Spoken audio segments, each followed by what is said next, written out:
The house, a sprawling Victorian perched on a hill overlooking the San Francisco Bay, felt eerily silent these days.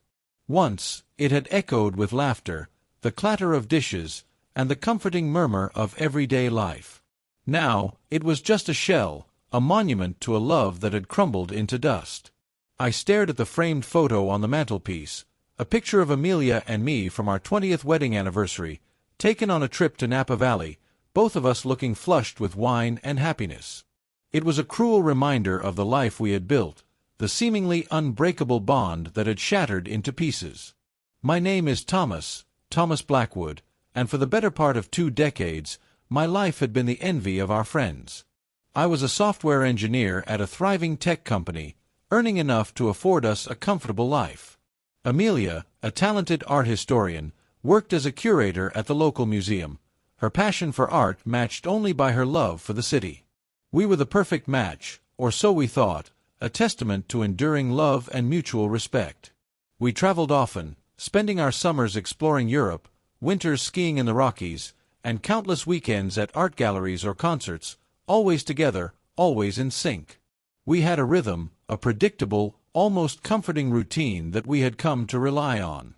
I worked during the week, coming home to Amelia, who always had a delicious dinner waiting for me, before spending our evenings curled up on the sofa with a book or a movie, just enjoying each other's company. We were comfortable, settled, perhaps even complacent.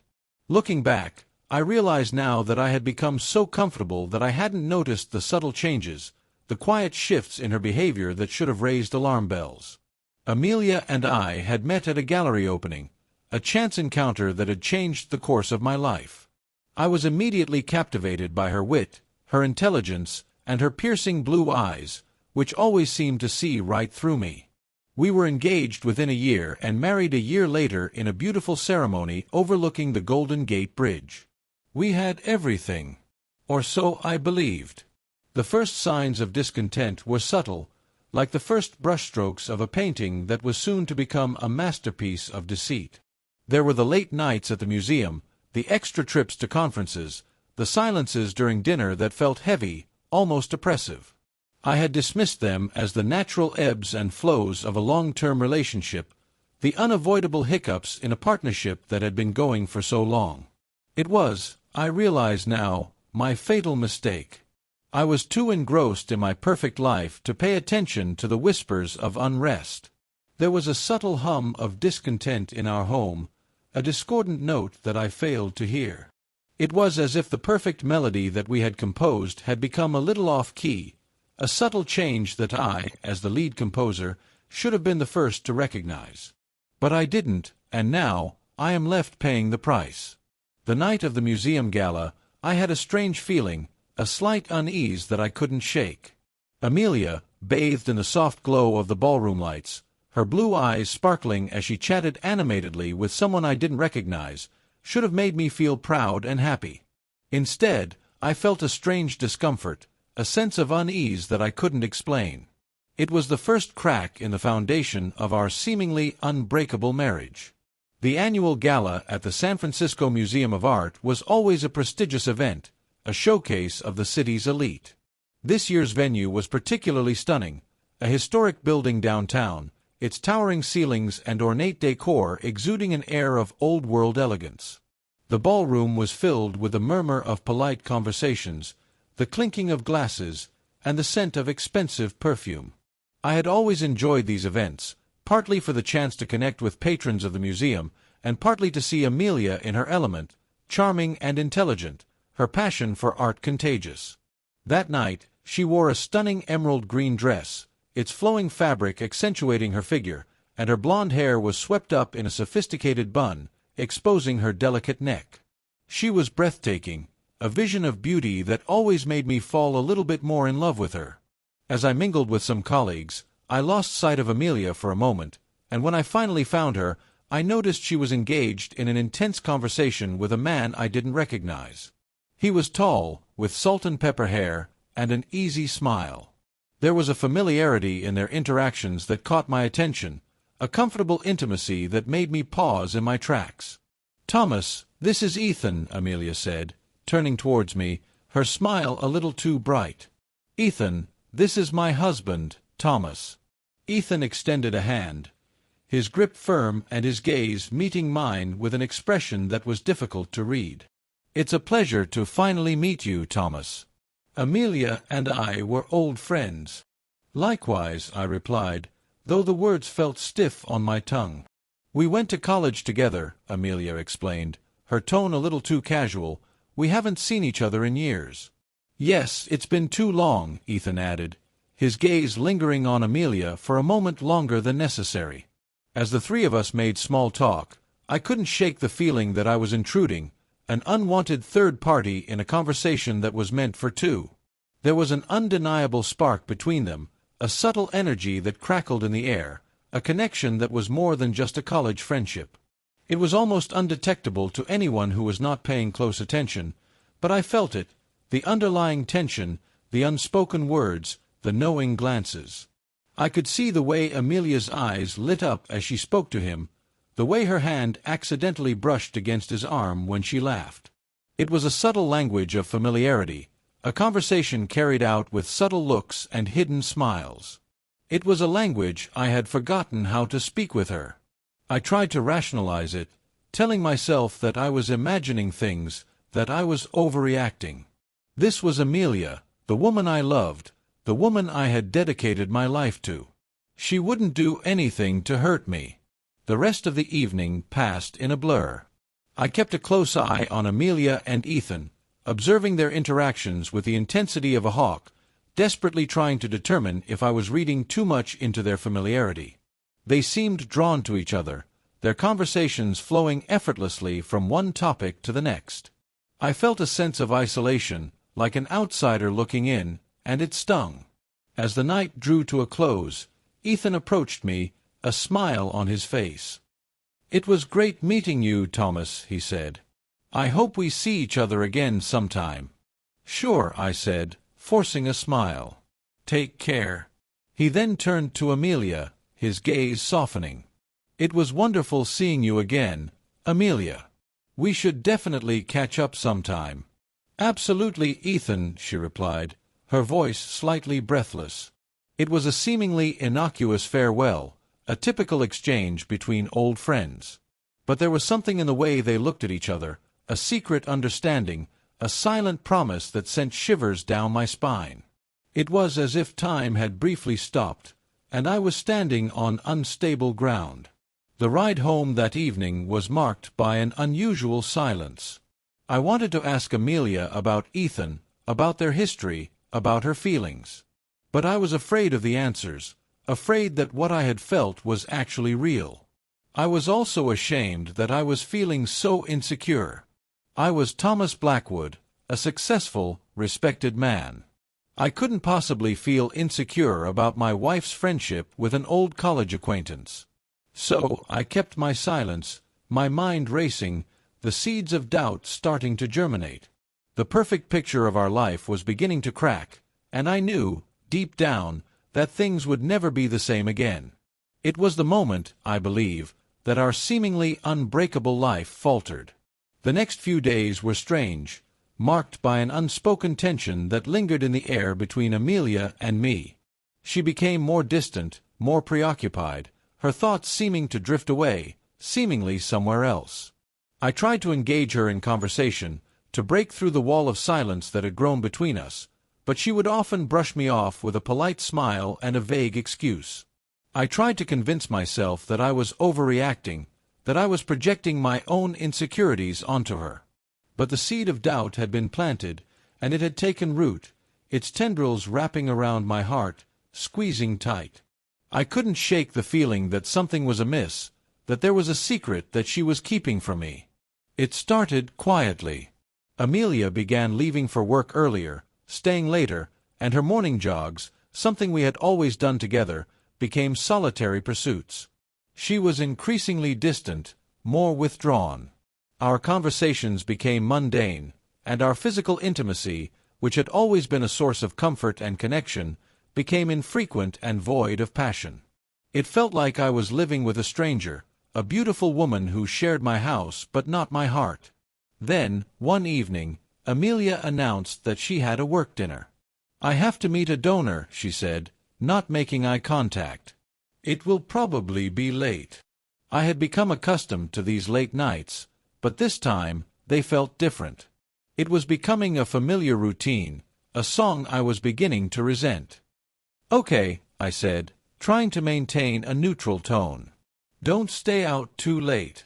I sat in our living room that evening, surrounded by the familiar comforts of our home, but I felt lost, alone in a sea of uncertainty. I tried to distract myself with work, but my mind kept wandering to Amelia, to the subtle changes in her behavior, to the obvious chemistry between her and Ethan. I kept replaying the scene over and over, scrutinizing every detail, searching for answers, dreading discovering the truth. I was becoming a parody of the jealous husband, the insecure man consumed by his own anxieties. And yet, I couldn't stop myself. It was as if I was watching a movie about my own life, a tragedy unfolding in slow motion, and I was powerless to change the ending. The next morning, Amelia seemed unusually cheerful.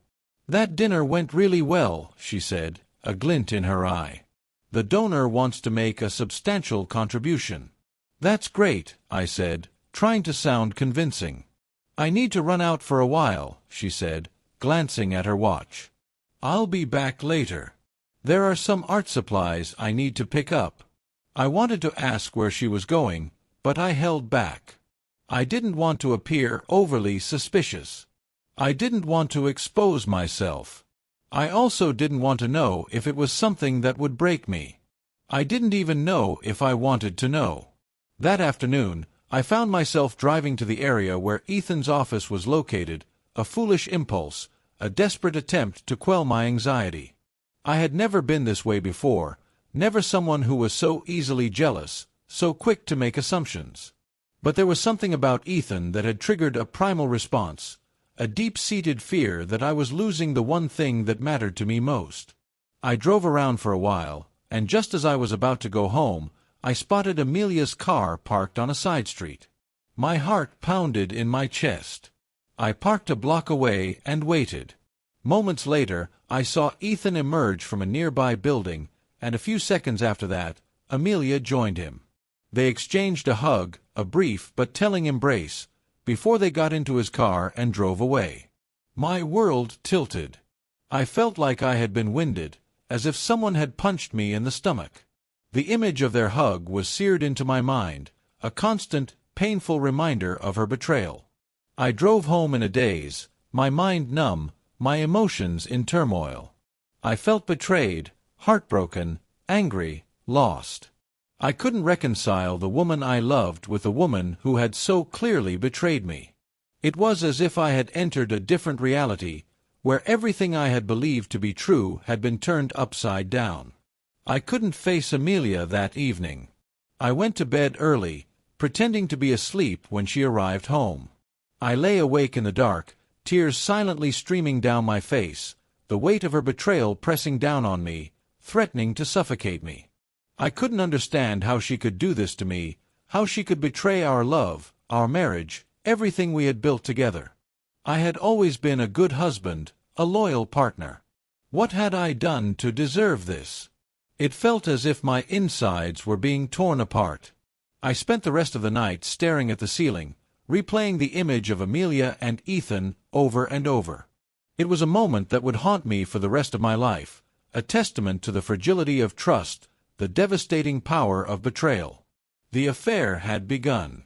The first secret rendezvous, the stolen moments of passion and guilt, had set in motion a chain of events that would irrevocably alter our lives. And I, oblivious to the true horror of it all, was sitting here, wondering when my own world began to fall apart. The following days were filled with deception.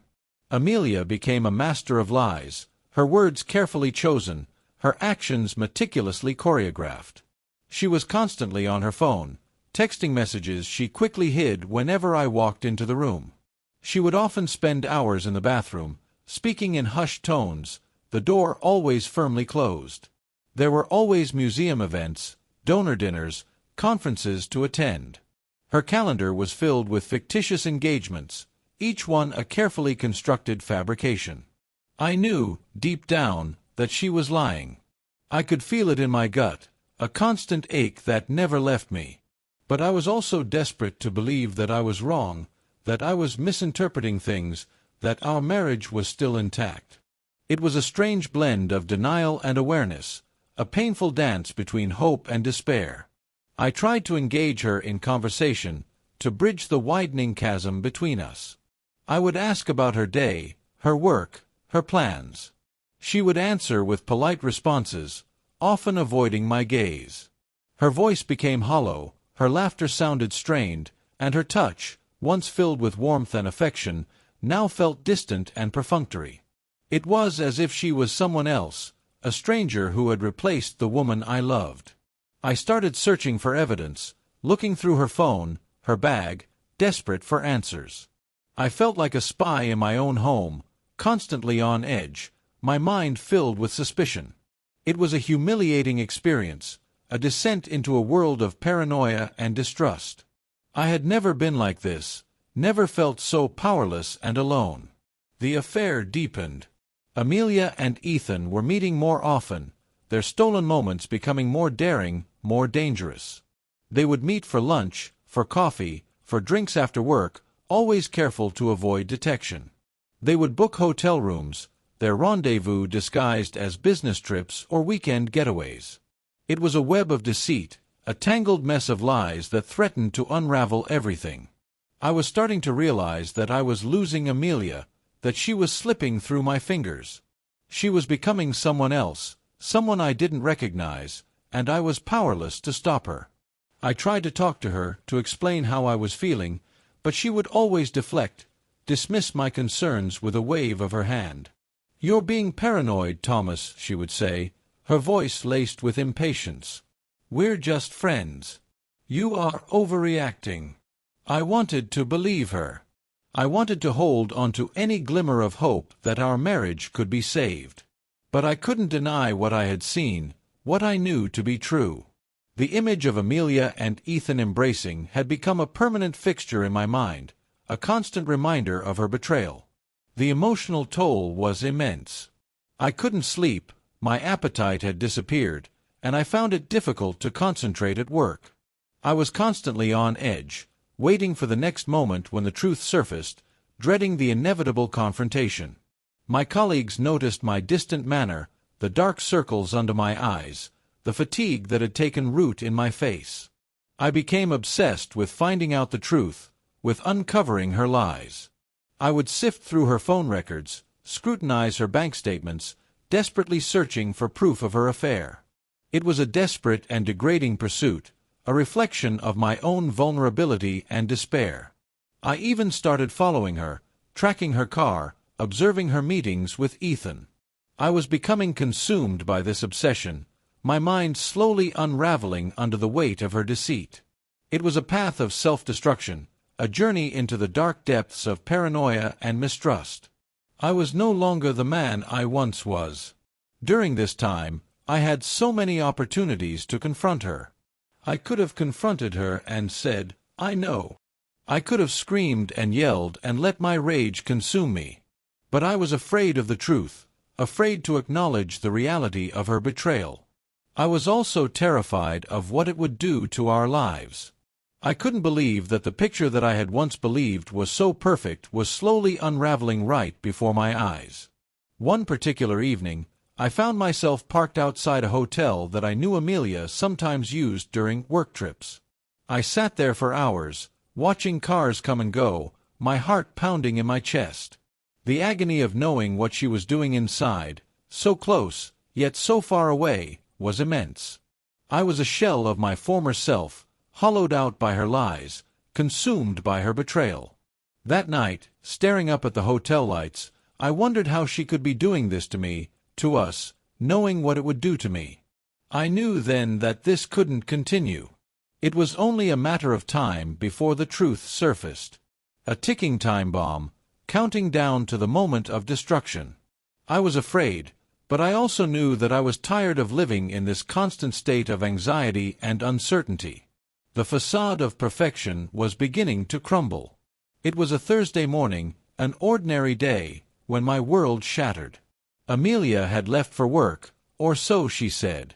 I had come back home to get a document and went up to the bedroom to get it.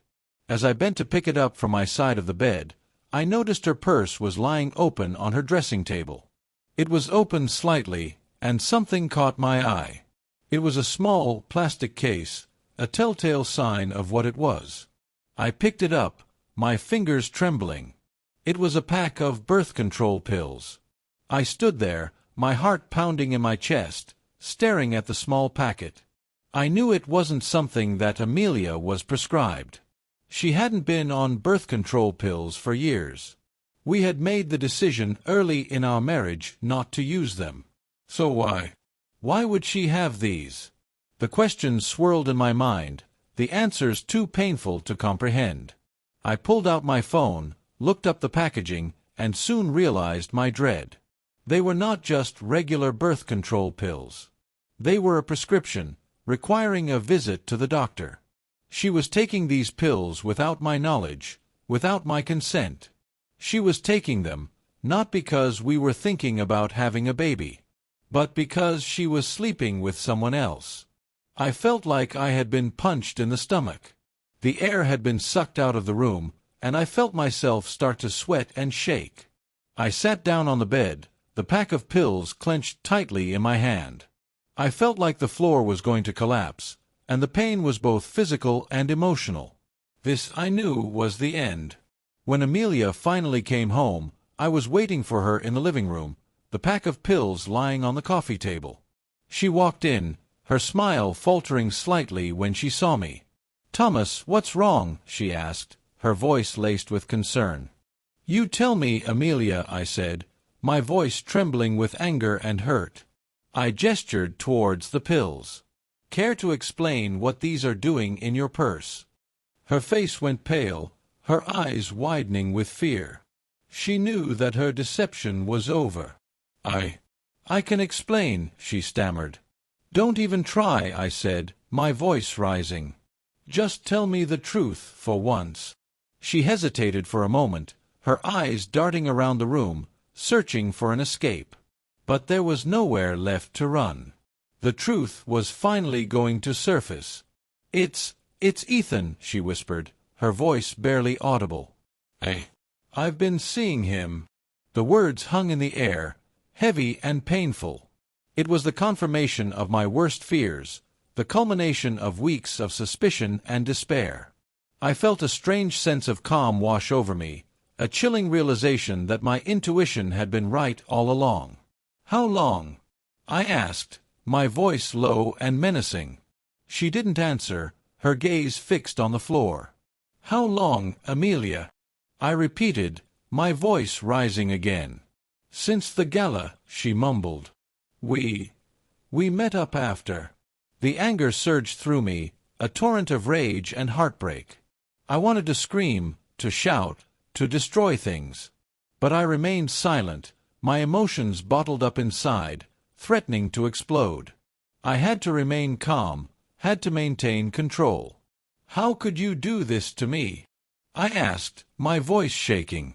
"How could you betray me like this?" Tears started streaming down her face, her body racked with sobs. "I didn't mean for it to happen, Thomas. I swear." "You didn't mean for it to happen?" I repeated, incredulous. "You had an affair, Amelia. You lied to me, you betrayed me, you destroyed our marriage. And you didn't mean for it to happen."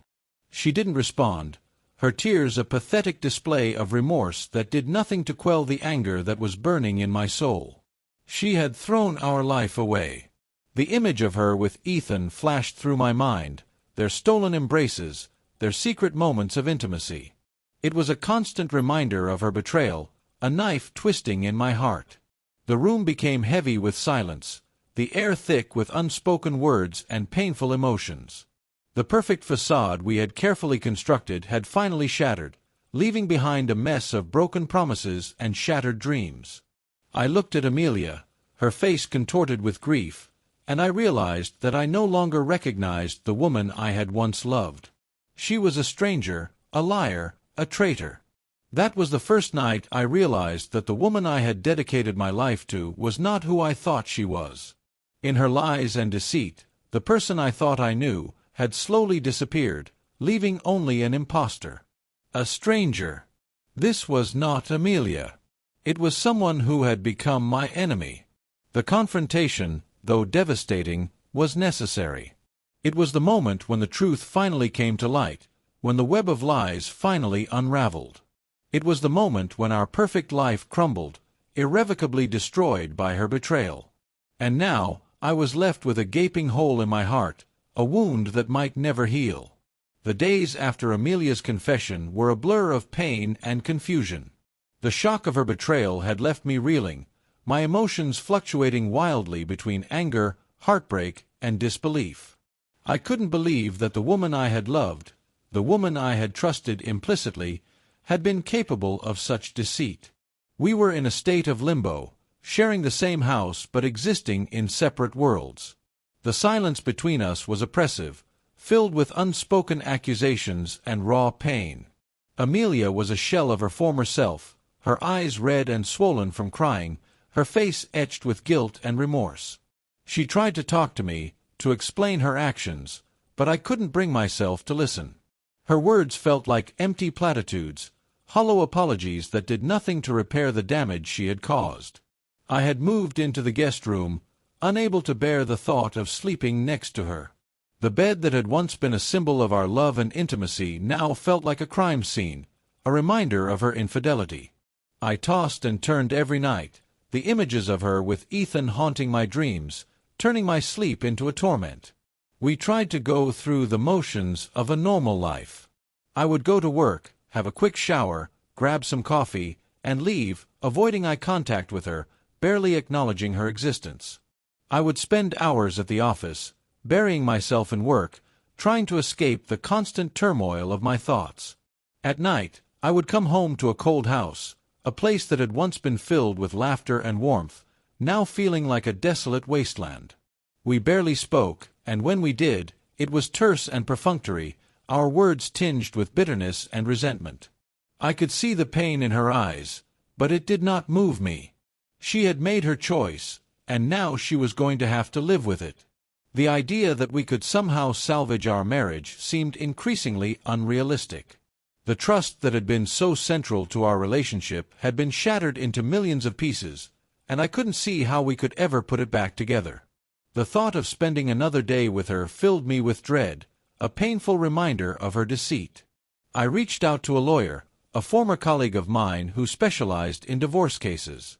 The conversation was brief and painful. I could not believe that I was going to divorce Amelia, a woman who I had once believed I would spend the rest of my life with. I couldn't help but think of that photograph, that radiant couple. How long ago that seemed. How naive I had been to believe that our happiness was untouchable. I filed for divorce that same week. The decision to end our marriage was painful, but it was also a relief. It was like taking a heavy weight off my chest, allowing me to breathe again. The idea of moving on, of starting a new life, filled me with a sense of hope, a faint glimmer of light at the end of a long, dark tunnel. The process of divorce was messy and emotionally draining. It was a constant reminder of the love that had once been there, the dreams we had shared, the future we had planned together. We had to divide our assets, a process that was both complicated and heartbreaking. Everything was a constant reminder of what we had lost. Every item, every piece of furniture, every memento held a memory, a poignant reminder of our shared past. Amelia seemed utterly lost, consumed by guilt and regret. She had moved into the guest bedroom too, as though she couldn't bear the thought of us sharing the same space. She would often lock herself in her room, her cries echoing through the house, a constant reminder of her pain. She tried to reach out to me, to apologize, to beg me to give her another chance, but I refused to listen. There was nothing she could say that could undo the damage she had caused. The woman I once loved was gone, replaced by someone I could no longer connect with. I found myself feeling a strange mix of pity and contempt for her. I couldn't help but feel sorry for her, for the pain that she was enduring, but I also felt a deep sense of anger and resentment. She had made her choices, and she was now forced to live with the consequences. As the divorce proceedings progressed, I started to detach myself from her emotionally. I focused on rebuilding my life, on creating a new identity for myself. I moved into a small apartment in the city, a place that was entirely mine, free from the painful memories of our past. I invested in myself, working out, reading books, taking up hobbies that I had neglected over the years. I was slowly, painstakingly, putting the pieces of my life back together. Amelia, on the other hand, seemed to struggle to cope. She was a constant, broken mess, her face gaunt and hollow, her spirit crushed under the weight of her guilt. She would often call me, her voice trembling with remorse, begging me to forgive her. I would listen, but I couldn't bring myself to offer her any comfort or hope. The truth is, I didn't want to. I just wanted her to go away and leave me alone. The divorce was finalized after a few months, a bittersweet ending to a love story that had once seemed so promising. I left the courtroom feeling a strange mix of relief and sadness. The chapter of my life with Amelia had officially come to an end, and I was left to pick up the pieces and start anew. The perfect life we had once shared was now just a memory, a faded photograph that served as a stark reminder of the fragility of love and the devastating power of betrayal.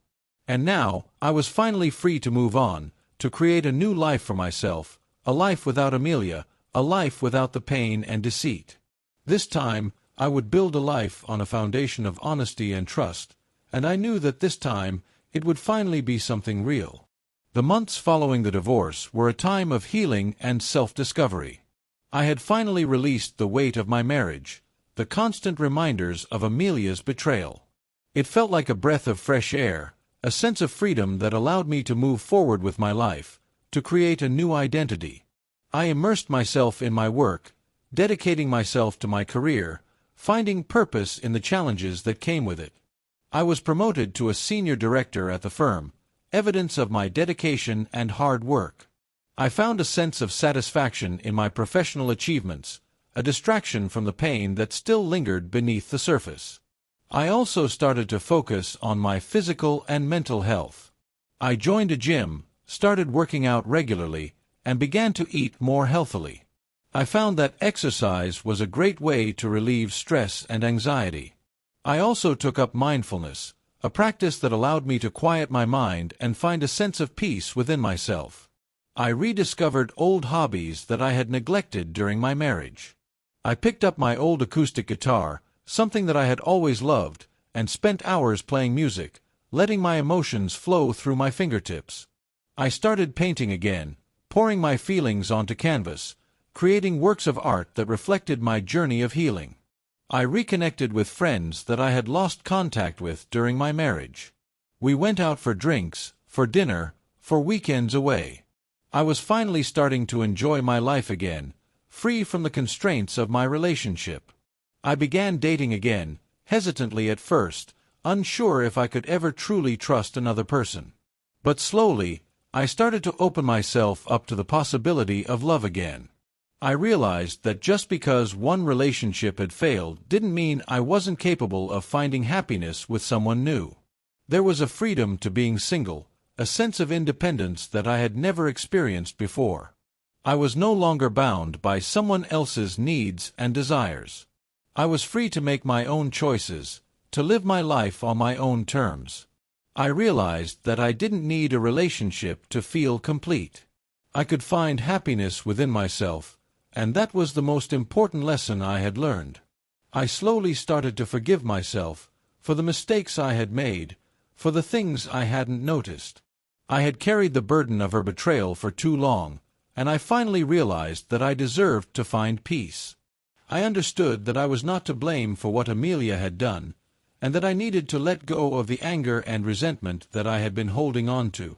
It wasn't easy, but it was necessary to heal. Amelia, on the other hand, remained haunted by her choices. I would occasionally hear about her through mutual friends, her name always spoken in hushed tones of pity. She was still struggling to move on, consumed by her guilt and regret. Her career had suffered, Her relationships were strained, and she was still struggling to come to terms with the damage she had caused. The perfect life that she had so carelessly thrown away was now a constant reminder of her mistakes. She had moved out of the city and was reportedly living a much quieter life. I never spoke to her again. The pain of her betrayal was too deep, the scars too painful. I knew that I could never forgive her, and that was something that I had come to accept. I deserved to find happiness, and she was a constant reminder of the pain that I had endured. The end of our story was bittersweet. It was a stark reminder of the consequences of betrayal, the devastating impact that a single act of deceit can have on people's lives. The perfect life I had once sought had been shattered, but it had also allowed me to grow, to evolve, to become a stronger and more resilient person. I had learned some very difficult lessons about love, trust, and forgiveness.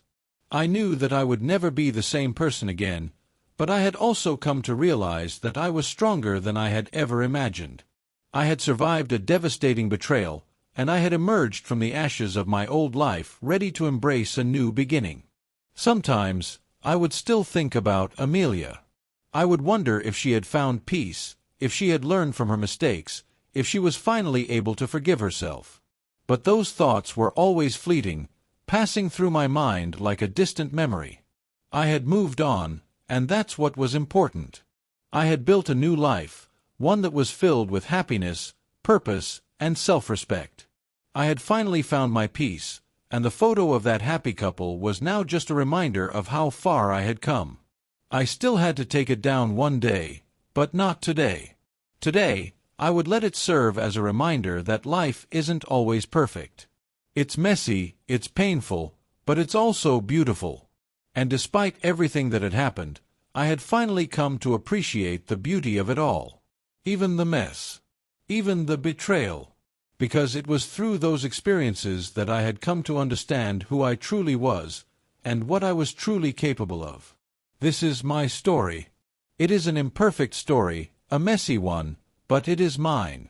And I am finally able to tell it with a sense of clarity and closure, a bittersweet ending that shows the profound and lasting effects of betrayal and the hope and possibility of healing.